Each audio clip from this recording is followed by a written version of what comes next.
한국 이야기는 절대 꺼내지 마세요. 일본 방위성이 자국 언론에 내린 긴급 지시였습니다. 나토 회의에서 한국 언급 시 즉시 퇴장.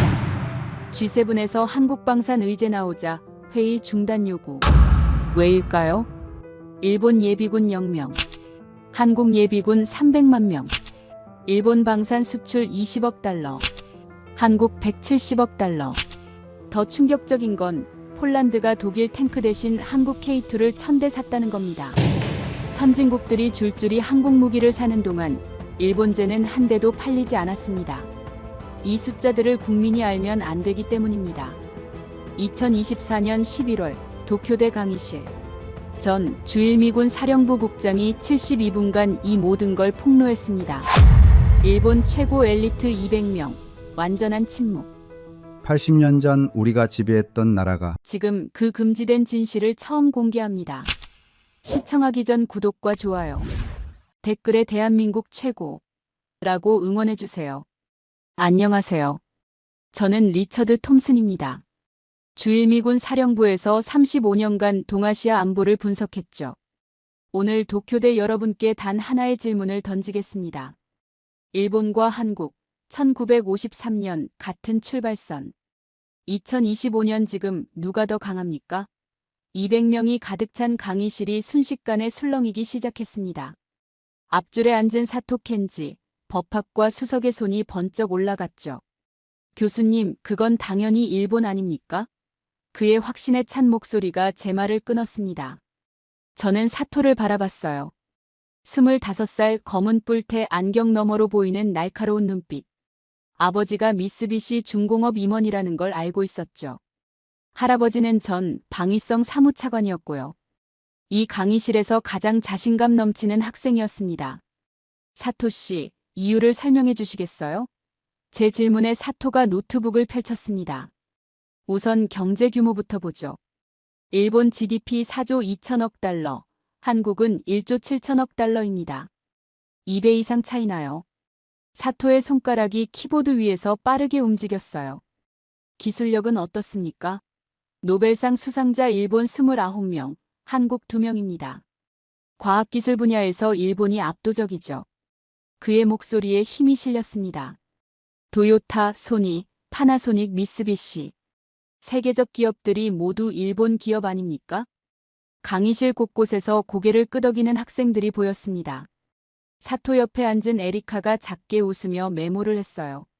3열에 앉은 유키오가 팔짱을 끼고 만족스러운 표정을 지었죠. 저는 천천히 교탁을 향해 걸어갔습니다. 좋은 지적이네요. 그런데 하나만 물어보죠. 일본 방위백서를 보신 적 있나요? 사토가 고개를 끄덕였습니다. 네, 읽어봤습니다.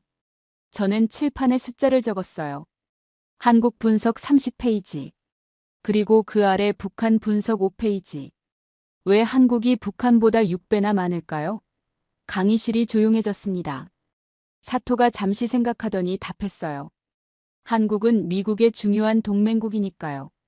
협력 관계를 분석하는 거죠. 저는 고개를 끄덕였습니다. 협력이라. 흥미로운 표현이네요. 그럼 이건 어떻게 설명하시겠어요? 저는 가방에서 서류 한 장을 꺼냈습니다.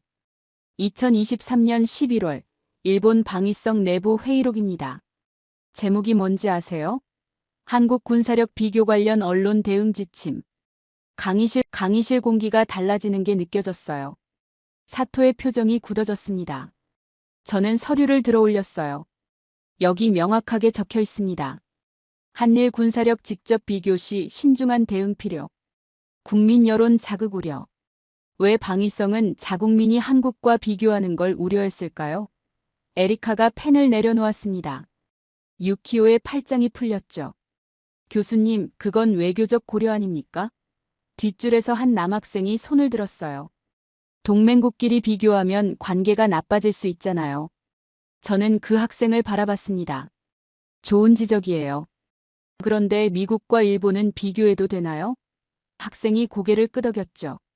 그럼 왜 한국만 안 될까요? 침묵이 흘렀습니다. 저는 칠판을 향해 돌아서서 새로운 숫자를 적었어요. 일본 예비군 0명. 그 옆에 한국 예비군 300만 명. 강의실에서 누군가 숨을 크게 들이쉬는 소리가 들렸습니다. 사토가 노트북 화면을 응시했어요. 영명이요? 에리카가 작게 되물었습니다. 네, 영명입니다. 저는 천천히 말했어요. 일본 자위대는 현역 병력만 있습니다. 예비군 제도가 없죠. 전쟁이 나면 동원할 수 있는 인력이 현역 24만 명이 전부예요. 반면 한국은 상비군 50만, 예비군 300만입니다. 전시에 350만 명을 즉시 투입할 수 있죠. 사토가 손을 들었습니다. 교수님, 하지만 현대전은 숫자가 아니잖아요. 기술력이 중요하죠. 저는 고개를 끄덕였어요. 맞아요. 그럼 기술을 봅시다. 저는 칠판에 또 다른 숫자를 적었습니다. 일본 방산 수출 20억 달러. 한국 방산 수출 170억 달러. 에리카의 펜이 바닥에 떨어졌습니다. 유키오가 앞으로 몸을 숙였어요. 사토는 노트북 키보드 위에 손을 올린 채 움직이지 않았죠. 8배 차이입니다. 제 목소리가 강의실에 울려 퍼졌어요. 기술력이 뛰어나면 무기를 팔 수 있어야 하는데 왜 일본은 20억밖에 못 팔까요? 사토가 입을 열었습니다. 우리는 평화헌법 때문에 무기 수출을 제한하니까요. 저는 사토를 똑바로 봤어요. 맞아요. 제한합니다. 그런데 그게 강함의 증거일까요? 약함의 증거일까요? 사토가 대답하지 못했습니다. 창밖으로 도쿄대 캠퍼스의 붉은 단풍이 보였어요. 가을 햇살이 강의실 바닥에 길게 드리워져 있었죠. 저는 분필을 내려놓고 학생들을 둘러봤습니다.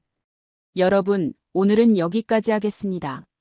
다음 시간에는 이 숫자들이 왜 이렇게 됐는지 보겠습니다. 일본이 선택한 길, 한국이 선택한 길.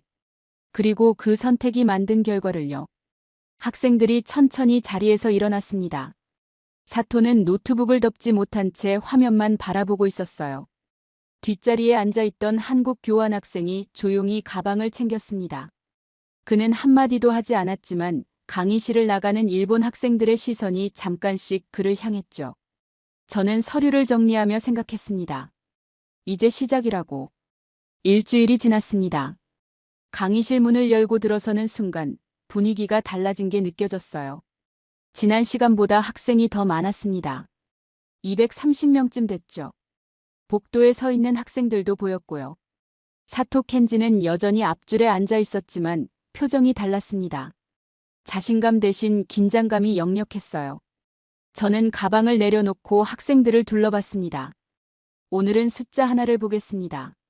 제 말에 강의실이 조용해졌어요. 저는 칠판에 두 숫자를 적었습니다. 30페이지, 5페이지. 뭘 의미할까요? 일본 방위백서입니다.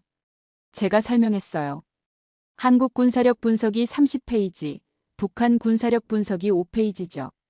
6배 차이예요. 사토가 손을 들었습니다. 그건 한국이 미국 동맹국이라서 협력 차원 아닙니까? 저는 고개를 끄덕였어요. 협력이라. 흥미로운 해석이네요. 그럼 2024년 한미연합훈련 규모 아세요? 사토가 고개를 저었죠. 저는 프로젝터를 켰습니다. 참가 병력 30만 명, 항공기 200대, 함정 40척, 훈련 기간 12일. 그리고 그 옆에 다른 숫자를 띄웠어요. 같은 해 일미연합훈련. 참가 병력 4만 6천 명, 항공기 80대, 함정 20척, 훈련 기간 5일. 에리카가 펜으로 뭔가를 적었습니다. 한국이 6배 더 크네요. 유키오가 중얼거렸죠. 더 있습니다. 저는 계속했어요. 연간 실탄 훈련 횟수. 일본 자위대원 평균 연 2회, 한국군 평균 연 12회. 6배 차이예요. 탄약 소비량. 일본 자위대 연간 5만 톤, 한국군 연간 35만 톤. 7배 차이죠. 사토가 반박했습니다. 교수님, 일본은 평화국가니까 적게 쓰는 거 아닙니까? 저는 사토를 바라봤어요. 평화라. 그럼 센카쿠는요? 중국 군용기가 거의 매일 오는데 그것도 평화인가요? 저는 새로운 슬라이드를 띄웠습니다. 2023년 중국군 영공 접근 횟수. 일본 영공 821회, 한국 영공 280회. 일본이 3배 많아요. 그런데 대응 출격 횟수를 볼까요? 일본 자위대 긴급발진 821회, 한국 공군 긴급발진 280회. 똑같죠. 여기서 차이가 납니다. 제 목소리가 강의실을 채웠어요. 일본 F-15 평균 출격 시간 8분, 한국 F-15 평균 출격 시간 5분. 3분 차이예요. 전투기 속도가 마하 2인데 3분이면 적기가 영공 깊숙이 들어올 수 있죠. 뒷줄에서 한 학생이 손을 들었어요. 왜 일본이 더 느린가요? 똑같은 F-15인데요. 저는 고개를 끄덕였습니다. 좋은 질문이에요. 비행기는 같죠. 하지만 조종사가 달라요. 저는 다음 슬라이드를 띄웠어요. 일본 F-15 조종사 연간 비행시간 평균 150시간, 한국 F-15 조종사 연간 비행시간 평균 220시간. 한국 조종사가 70시간 더 날아요. 1년이면 거의 3일을 더 하늘에 있는 거죠. 사토가 노트북을 확인했습니다. 하지만 일본 자위대도 훈련은 하잖아요. 저는 사토를 바라봤어요. 물론이죠. 하지만 훈련장에서만 해요. 한국군은 DMZ에서 실제 적과 마주하며 하죠. 그 차이가 뭔지 아세요? 저는 새로운 데이터를 띄웠습니다. 2010년에서 2023년 DMZ 총격 사건 47건, 한국군 실전 대응 47건, 일본 자위대 같은 기간 실전 대응 0건. 강의실이 조용해졌어요. 그리고 이제 국제무대 이야기를 해보죠. 제가 말을 이어갔습니다. 2024년 6월 브뤼셀 나토 본부에서 연례 안보 포럼이 열렸어요. 폴란드 국방차관이 발언했죠. 우리는 한국 모델을 참고해야 합니다. 그 순간 일본 대표단이 뭘 했는지 아세요? 저는 서류를 꺼냈어요. 나토 회의록입니다. 일본 대표단 한국 군사 모델 언급 직후 조기 퇴장. 에리카가 숨을 들이켰어요. 더 있습니다. 2024년 10월 G7 국방장관 회의. 노르웨이 국방장관이 한국 K9 자주포 이야기를 꺼냈죠. 일본 방위상이 즉시 의제 변경을 요청했어요. 왜일까요? 사토가 작게 말했습니다. 외교적 예의. 저는 고개를 저었어요. 그럼 이건 뭐죠? 2023년 12월 일본 외무성이 도쿄 주재 외신 기자들에게 보낸 비공식 요청서입니다. 한일 군사력 비교 관련 보도 시 신중한 접근 부탁. 이게 예의인가요? 아니면 통제인가요? 제 질문에 강의실이 숨을 죽였습니다. 여러분, 방위백서 30페이지가 우연이 아니에요. 일본 정부는 알고 있어요. 한국과 비교하면 불편한 진실이 드러난다는 걸요. 다음 시간에는 그 불편한 진실을 숫자로 보겠습니다. 저는 천천히 말했어요. 예비군 가동률, 출동 시간. 모든 걸 데이터로 비교하죠. 학생들이 자리에서 일어났습니다. 사토는 노트북 화면만 응시하고 있었어요. 뒷자리에 한국 학생이 조용히 가방을 챙겼습니다. 복도로 나가는 학생들의 표정이 무거웠어요. 그들은 이제 알았죠. 30페이지에 뭐가 숨어 있는지. 사흘 후 월요일 오전. 강의실 문을 열자 이미 250명이 넘게 앉아 있었습니다. 복도는 물론이고 계단까지 학생들이 서 있었어요. 사토 켄지는 이번에도 앞줄 같은 자리였지만 옆에 노트북 2대를 펼쳐놓고 있었죠. 뭔가 준비해 온 게 분명했습니다. 저는 가방에서 태블릿을 꺼내며 말했어요. 오늘은 숫자로만 이야기하겠습니다. 감정도 해석도 빼고 오직 데이터만으로요. 제 말에 사토가 고개를 끄덕였습니다. 그가 원하던 방식이었죠. 저는 프로젝터를 켰어요. 첫 번째 슬라이드가 화면에 떴습니다. 전시 동원 가능 병력. 일본 24만 5천 명, 한국 350만 명. 강의실이 술렁였어요. 사토가 즉시 손을 들었습니다. 교수님, 현대전은 숫자가 아니라 기술입니다. 24만의 정예 병력이 350만의 일반 병력보다 강할 수 있어요. 저는 사토를 바라봤습니다. 좋은 지적이에요. 그럼 기술을 볼까요? 다음 슬라이드로 넘어갔어요. 주력 전차 가동률. 일본 자위대 90식, 10식 전차 평균 가동률 62%. 한국군 K2 전차 평균 가동률 95%. 에리카가 펜을 떨어뜨렸습니다. 유키오가 앞으로 몸을 숙였어요. 62%요? 뒷줄에서 누군가 되물었죠. 네, 62%입니다. 저는 설명을 이어갔어요. 일본 육상자위대가 보유한 전차 약 300대 중 실제 작동 가능한 건 186대 정도예요. 나머지는 부품 부족, 정비 지연, 예산 부족으로 창고에 있죠. 반면 한국은 보유 전차 2,600대 중 2,470대가 즉시 출동 가능합니다. 사토가 노트북을 확인했어요. 교수님, 그건 북한 위협 때문에 한국이 과도하게 유지하는 거 아닙니까? 저는 고개를 끄덕였습니다. 맞아요. 위협이 있으니까 유지하는 거죠. 그런데 사토 씨, 위협이 없으면 군대가 필요 없나요? 일본 주변에는 중국, 러시아, 북한이 있는데 왜 62%만 가동합니까? 침묵이 흘렀습니다. 저는 다음 슬라이드를 띄웠어요. 긴급 출동 시간. 일본 자위대, 국회 승인 후 평균 72시간. 한국군, 대통령 명령 후 평균 2시간. 강의실에서 웅성거리는 소리가 커졌어요. 72시간이요? 3열의 여학생이 소리쳤습니다. 네, 72시간입니다. 저는 천천히 설명했어요. 2024년 1월 노토 지진 때를 기억하세요? 지진 발생 후 자위대 본격 투입까지 3일 걸렸어요. 왜일까요? 국회 승인이 필요했으니까요. 만약 그게 지진이 아니라 미사일 공격이었다면 72시간 동안 뭘 하고 있어야 할까요? 사토의 얼굴이 굳어졌습니다. 하지만 그는 포기하지 않았어요. 교수님, 일본은 미군과 긴밀히 협력합니다. 주일미군이 있으니까 72시간도 버틸 수 있는 거 아닙니까? 저는 사토의 눈을 똑바로 봤어요. 좋은 지적이에요. 그럼 미군 이야기를 해볼까요? 새로운 슬라이드가 떴습니다. 주일미군 5만 4천 명, 주한미군 2만 8천 명. 사토가 미소를 지었어요. 보세요. 일본의 미군이 2배 많잖아요. 저는 고개를 끄덕였습니다. 맞아요. 2배 많죠. 그런데 전투병력 비율을 아세요? 다음 슬라이드. 주일미군 전투병력 1만 2천 명, 주한미군 전투병력 2만 명. 사토의 미소가 사라졌어요. 주일미군 대부분은 공군과 해군이에요. 제가 설명했습니다. 오키나와 요코스카에 있는 기지들. 지상전 투입 가능한 육군은 1만 2천 명밖에 안 됩니다.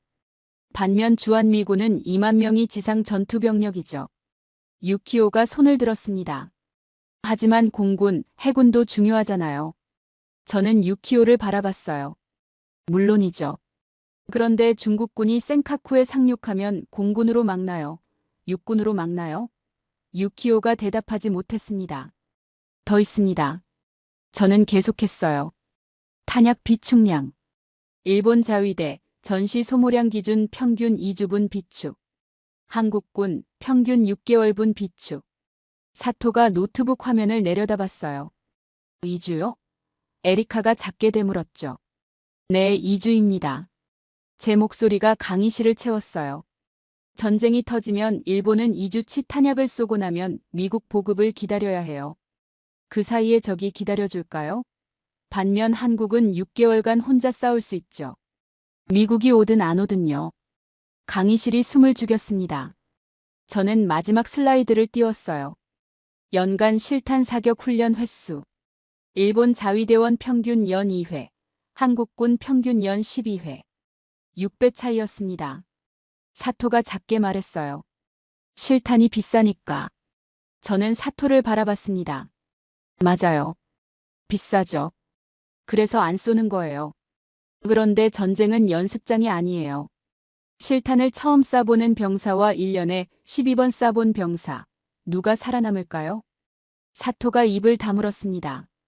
저는 프로젝터를 끄고 학생들을 둘러봤어요. 여러분, 오늘 본 숫자들을 정리하죠. 가동률 62%대 95%. 출동시간 72시간 대 2시간. 탄약 2주 대 6개월. 실탄 훈련 연 2회 대 12회. 이게 바로 70년간 다른 선택을 한 두 나라의 결과입니다. 다음 시간에는 왜 이렇게 됐는지 보겠습니다. 저는 천천히 말했어요. 일본이 선택한 평화헌법. 한국이 선택한 전시대비. 그 선택이 어떤 나라를 만들었는지 말이에요. 학생들이 자리에서 일어났습니다. 하지만 아무도 서두르지 않았어요. 사토는 노트북 2대를 덮은 채 멍하니 앉아 있었습니다. 그가 준비했던 모든 반박이 소용없었죠. 숫자는 거짓말하지 않으니까요. 뒷자리에 한국 학생이 조용히 가방을 챙겼어요. 오늘도 그는 단 한마디 하지 않았지만 나가는 학생들의 시선이 이전보다 더 오래 그에게 머물렀습니다. 금요일 오후 강의실은 280명으로 늘어났습니다. 사토 켄지는 앞줄에 있었지만 이번엔 혼자가 아니었어요. 양옆에 친구 2명을 데려왔더군요. 저는 프로젝터를 켰습니다. 일본 헌법 재구조. 화면에 조문이 떴어요. 일본 국민은 정의와 질서를 기조로 하는 국제평화를 성실히 희구하고 국권의 발동인 전쟁과 무력에 의한 위협 또는 무력의 행사는 국제 분쟁을 해결하는 수단으로서는 영구히 포기한다. 사토가 고개를 끄덕였습니다. 우리의 평화헌법이죠. 맞아요. 저는 고개를 끄덕였어요. 아름다운 헌법이죠.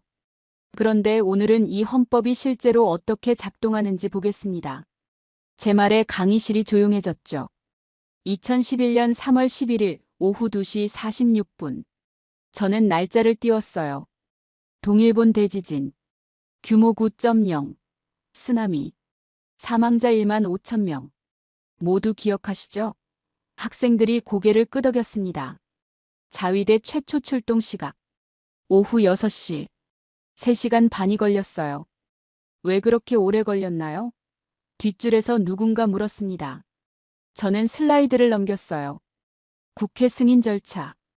헌법 구조에 따르면 자위대는 방위를 위한 최소한의 실력이에요. 그래서 출동하려면 국회 승인이 필요하죠. 지진에도요? 에리카가 놀라서 물었어요. 네, 지진에도요. 저는 확인시켰습니다. 그리고 13년 후에도 똑같았어요. 2024년 1월 1일 노토반도 지진. 규모 7.6 사망 241명. 자위대 본격 투입 1월 2일 오전 10시. 34시간 후였죠. 34시간요? 유키오가 앞으로 몸을 숙였어요. 저는 고개를 끄덕였습니다.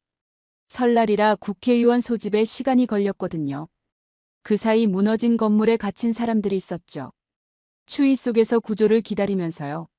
만약 한국 강원도에서 같은 지진이 났다면 저는 새로운 슬라이드를 띄웠어요.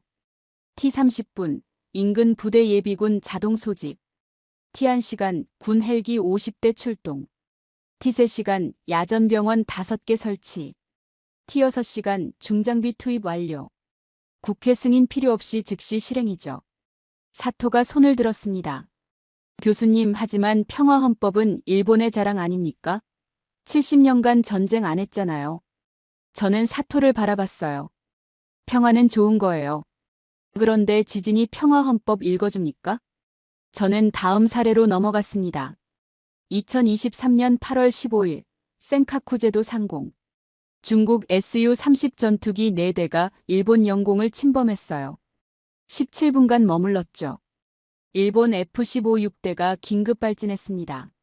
그리고 뭘 했을까요? 경고방송만 했어요. 제 대답에 강의실이 술렁였습니다. 일본어, 영어, 중국어로 퇴거하라고 방송만 했죠. 왜 쏘지 않았나요? 사멸의 여학생이 물었어요. 저는 슬라이드를 띄웠습니다. 일본 방위성 교전 규칙. 첫째, 공격받기 전까지 발포 금지. 둘째, 발포 시 국회 승인 필요. 강의실에서 웅성거리는 소리가 커졌어요. 전투기 안에서 국회 소집이요? 유키오가 외쳤죠. 불가능하죠. 저는 고개를 끄덕였어요. 그래서 쏘지 못하는 겁니다. 같은 해 12월 북한 무인기 5대가 서울 상공을 침범했어요. 한국 경공격기가 출격했고 즉시 경고 사격했죠. 기관총 500발을 쐈어요. 격추는 못했지만 쏘긴 했죠. 국회 승인 없이요? 사토가 물었습니다.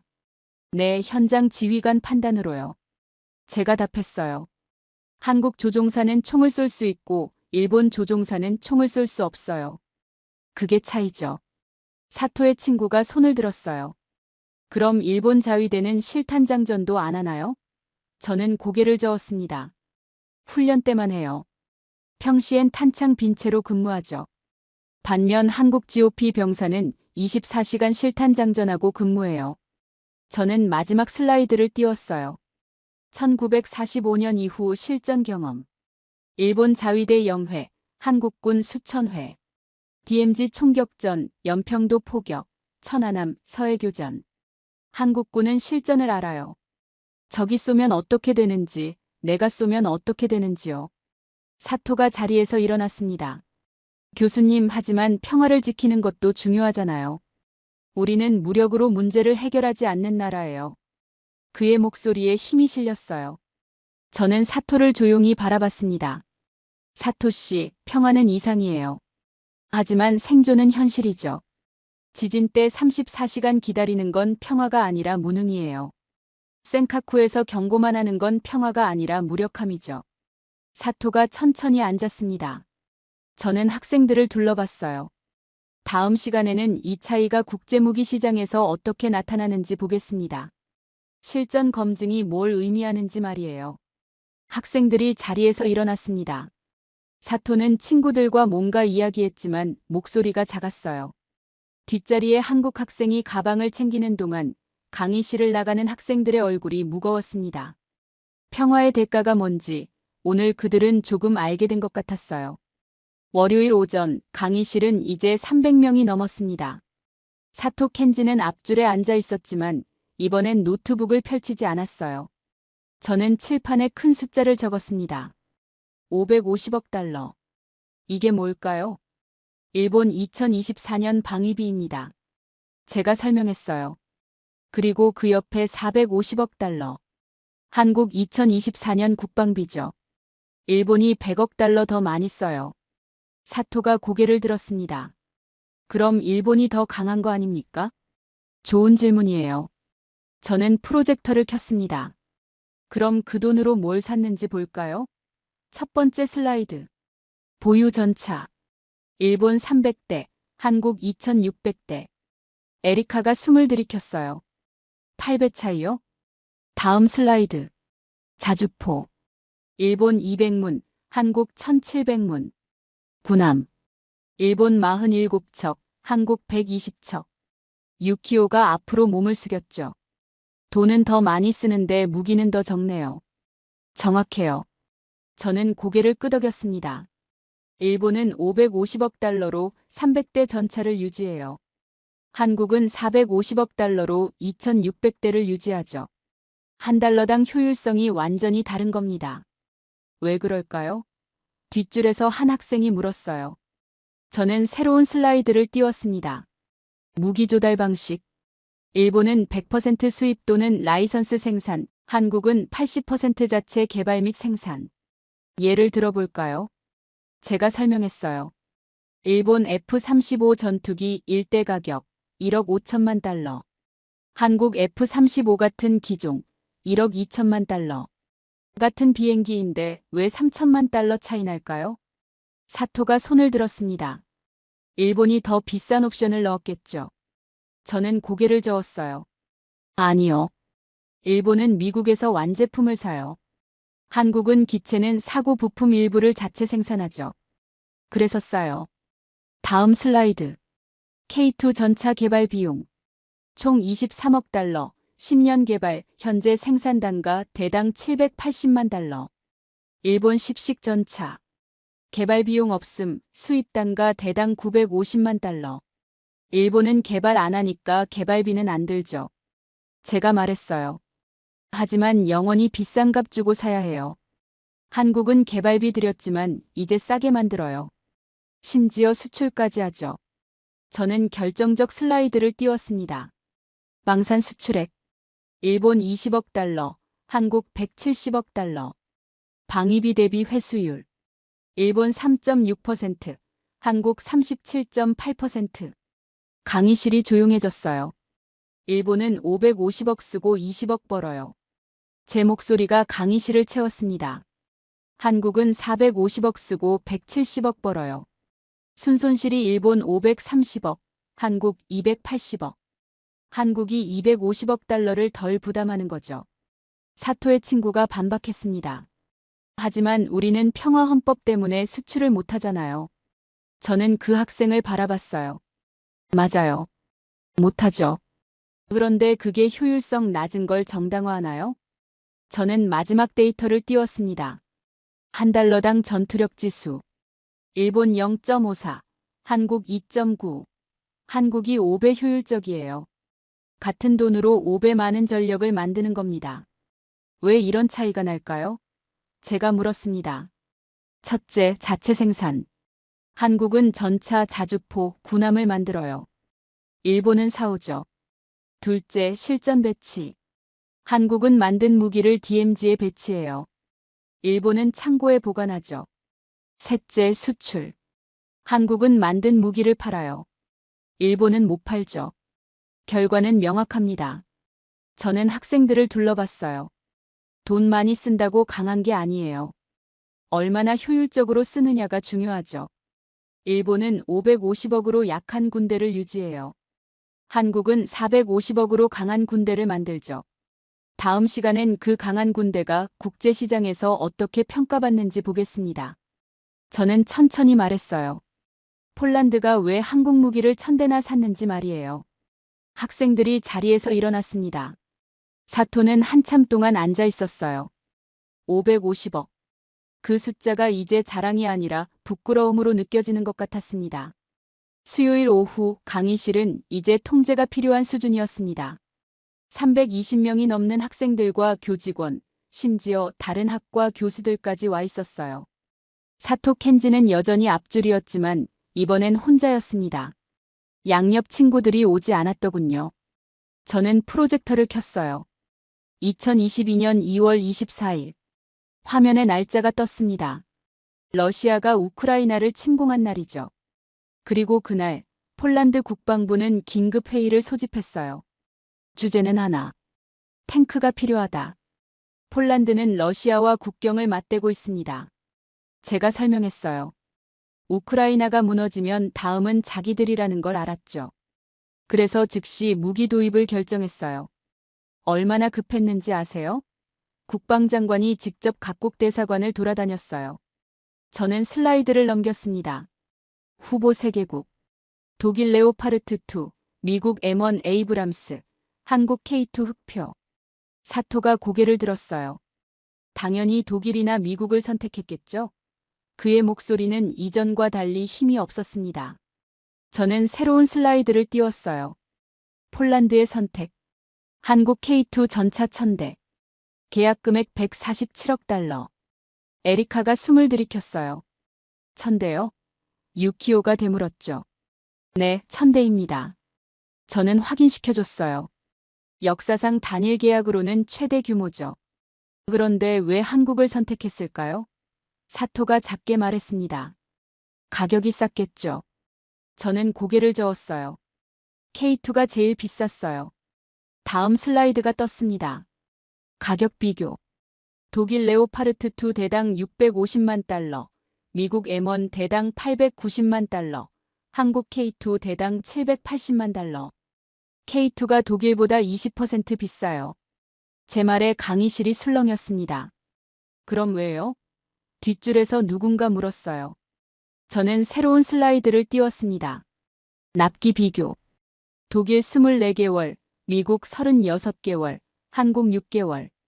강의실이 조용해졌죠. 폴란드는 2년을 기다릴 수 없었어요. 제가 설명했습니다.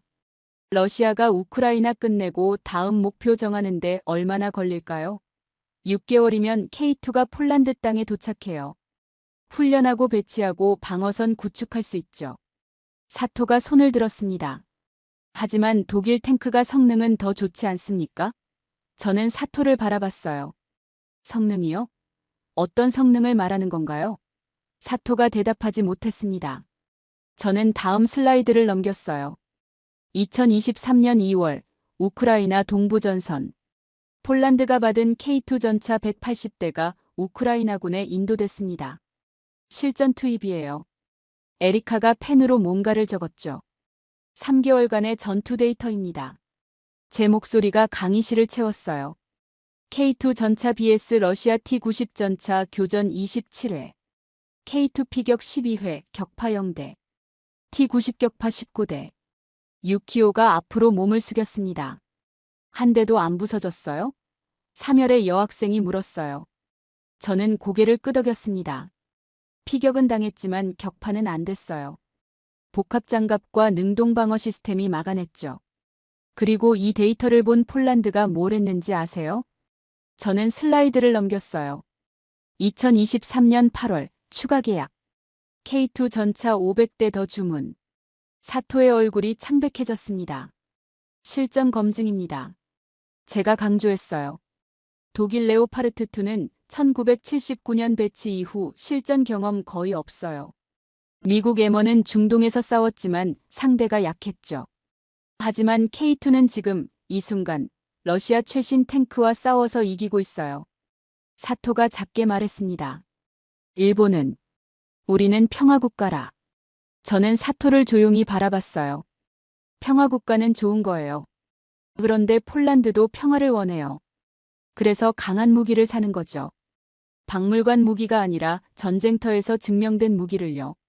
저는 마지막 슬라이드를 띄웠습니다. 일본 방산 수출 현황. 전차 0대, 전투기 0대, 군함 0대. 큰 0이 3개 나란히 떠 있었어요. 왜 0일까요? 제가 물었습니다. 기술이 없어서? 아니에요. 평화 헌법 때문이죠. 실전 경험이 없어서? 맞아요. 그래서 아무도 안 사요. 다음 시간에는 경제 이야기를 하겠습니다. 저는 천천히 말했어요. 방산 수출 170억 달러가 한국 경제에 어떤 영향을 미치는지. GDP는 작아도 왜 국민이 더 잘 사는지 말이에요. 학생들이 자리에서 일어났습니다. 사토는 한참 동안 고개를 숙이고 앉아 있었어요. 뒷자리에 한국 학생이 지나갈 때 사토가 고개를 돌려 그를 봤습니다. 처음으로요. 그 시선에는 이제 적대감이 아니라 궁금증이 담겨 있었습니다. 강의실 문을 열자 예상치 못한 광경이 펼쳐졌습니다. 사토 켄지가 앞줄에 혼자가 아니었어요. 양옆에 친구 5명이 앉아 있었고 앞에는 노트북 2대와 프린트 자료 뭉치가 쌓여 있었죠. 저는 가방을 내려놓으며 사토를 바라봤습니다. 뭔가 준비했군요. 교수님. 사토가 자리에서 일어났어요. 6주간 교수님 말씀 잘 들었습니다. 오늘은 제가 데이터를 준비했습니다. 강의실이 술렁였습니다. 에리카가 펜을 꺼냈고 유키오가 앞으로 몸을 숙였죠. 좋아요. 저는 고개를 끄덕였습니다. 들어보죠. 사토가 노트북을 켰어요. 첫 번째 슬라이드가 프로젝터에 떴습니다. 명목 GDP. 일본 4조 2100억 달러, 한국 1조 7200억 달러. 2.4배 차이입니다. 사토의 목소리에 힘이 실렸어요. 이건 팩트죠. 저는 고개를 끄덕였습니다. 맞아요. 다음 슬라이드. 1인당 GDP. 일본 34,017달러, 한국 35,196달러. 거의 같습니다. 사토가 계속했어요. 하지만 구매력 평가로 보면 일본이 더 높아요. 물가를 고려하면 일본 국민이 실질적으로 더 잘 살죠. 강의실 곳곳에서 고개를 끄덕이는 학생들이 보였습니다. 사토가 세 번째 슬라이드를 띄웠어요. 노벨상 수상자. 일본 29명, 한국 2명. 글로벌 기업 순위 탑 100. 일본 기업 53개, 한국 기업 14개. 기술 특허 보유 수. 일본 31만 건, 한국 22만 건. 그의 손가락이 키보드 위에서 빠르게 움직였죠. 교수님께서 군사력 이야기만 하셨는데 경제는 다릅니다. 사토가 저를 똑바로 봤어요. 일본은 여전히 경제대국이고 기술 강국이며 세계가 인정하는 선진국입니다. 강의실에서 박수가 터져나왔습니다. 사토의 친구들이 먼저 치기 시작했고 다른 학생들도 따라했어요. 저는 잠시 침묵했습니다. 학생들의 시선이 일제히 저를 향했죠. 사토 씨. 제가 천천히 입을 열었어요. 훌륭한 분석이에요. 데이터도 정확하고요. 사토가 만족스러운 표정을 지었습니다. 그리고 당신 말이 맞아요. 일본은 경제대국입니다. 강의실이 술렁였어요. 교수님이 인정했다는 웅성거림이 들렸죠. 저는 교탁으로 걸어가 제 태블릿을 꺼냈습니다. 그런데 사토 씨, 하나만 물어보죠. 일본 평균 임금이 1997년과 지금이 얼마나 다른지 아세요? 사토의 표정이 살짝 굳어졌어요. 저는 슬라이드를 띄웠습니다. 1997년 일본 평균 임금 467만 엔, 2024년 일본 평균 임금 458만 엔, 27년간 마이너스 2%. 에리카가 숨을 들이켰어요. 같은 기간 한국은요? 제가 다음 슬라이드를 띄웠습니다.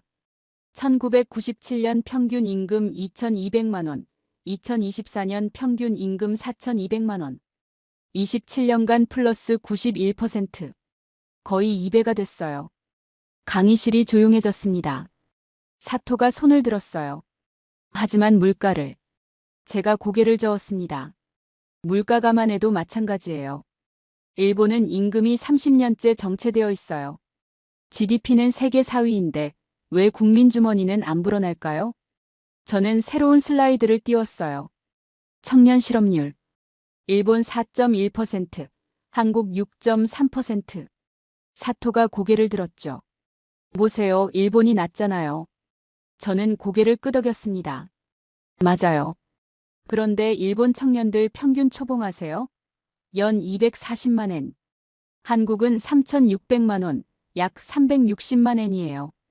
일본은 취업은 쉬워요. 제 목소리가 강의실을 채웠습니다. 하지만 월급이 적죠. 그리고 30년간 안 올라요. 반면 한국은 취업이 어려워요. 하지만 일단 들어가면 임금이 올라가죠. 사토의 친구 하나가 손을 들었어요. 하지만 고용 안정성은 일본이 낮잖아요. 저는 그 학생을 바라봤습니다. 안정성이요? 평생 같은 월급 받으며 사는 게 안정인가요? 아니면 함정인가요? 저는 마지막 슬라이드를 띄웠어요. 방산 수출과 고용. 한국 방산 수출 170억 달러, 창출 일자리 약 10만 개. 일본 방산 수출 20억 달러, 창출 일자리 약 3천 개. 사토가 고개를 숙였습니다. 여러분, 제가 학생들을 둘러봤어요. 큰 경제가 부유한 국민을 보장하지 않습니다. GDP 4조가 모든 국민 월급이 30년째 제자리면 무슨 의미가 있나요? 반면 GDP 1조 7천억이어도 매년 임금이 오르고 일자리가 생기면 그게 진짜 성장 아닐까요? 사토가 노트북을 천천히 덮었습니다. 그의 친구들도 아무 말이 없었어요. 다음 시간이 마지막입니다. 저는 천천히 말했습니다. 80년간의 선택, 그 최종 결과를 보겠습니다. 1945년과 2025년 무엇이 바뀌었고 무엇이 바뀌지 않았는지 말이에요. 학생들이 자리에서 일어났습니다. 사토는 한참 동안 앉아 있다가 친구들보다 늦게 일어났어요. 준비했던 자료들을 가방에 넣으면서 그의 손이 떨리는 게 보였습니다. 뒷자리에 한국 학생이 조용히 가방을 챙기고 있었어요. 오늘도 그는 아무 말하지 않았지만 복도로 나가는 사토가 뒤돌아 그를 한번 쳐다봤습니다. 마지막 강의 날 강의실은 이제 통제 불가능한 수준이었습니다. 350명이 넘는 학생들, 다른 학과 교수들, 그리고 일본 언론사 기자들까지 와 있었어요. 저는 강의실을 둘러봤습니다. 앞줄 사토 자리가 비어 있었어요. 사토가 안 왔나 보네요. 제가 중얼거렸을 때 뒷줄에서 손이 하나 올라갔습니다. 사토였어요. 6주 내내 앞줄을 지켰던 그가 처음으로 뒷자리에 앉아 있었죠. 한국 학생 옆자리였습니다.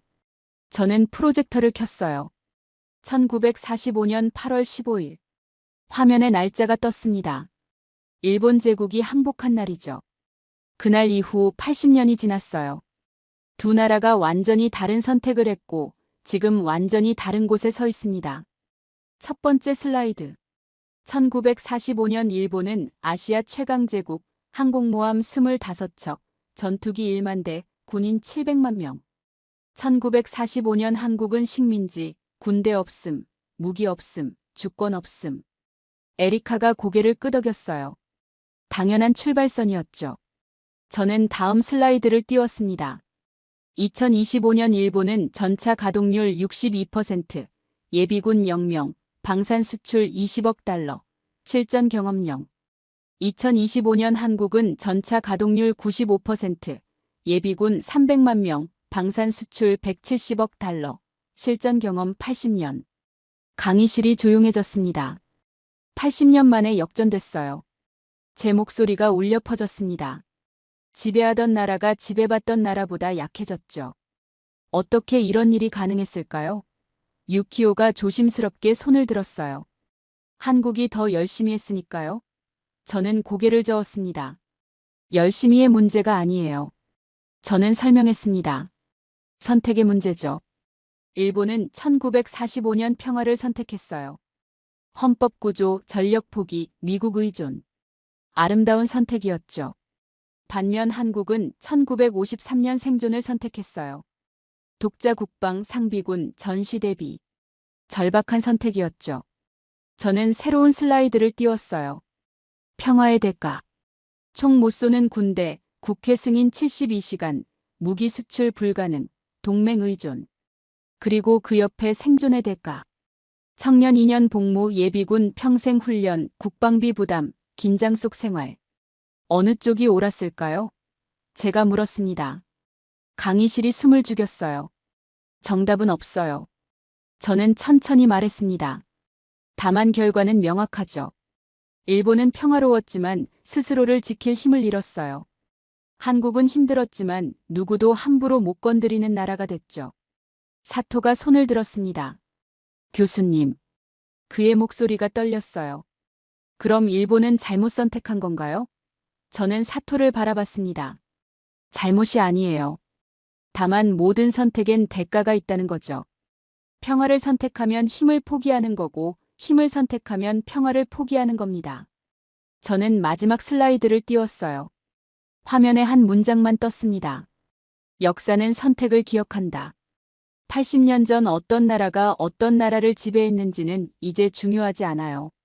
제가 말했습니다. 중요한 건 지금 어떤 나라가 스스로를 지킬 수 있느냐는 거죠. 강의실이 완전한 정적에 휩싸였습니다. 저는 뒷자리를 바라봤어요. 저기 한국에서 오신 학생분. 제가 불렀습니다. 6주 동안 한마디도 안 하셨는데 마지막으로 한 말씀만 해주시겠어요? 모든 시선이 뒷자리로 향했습니다.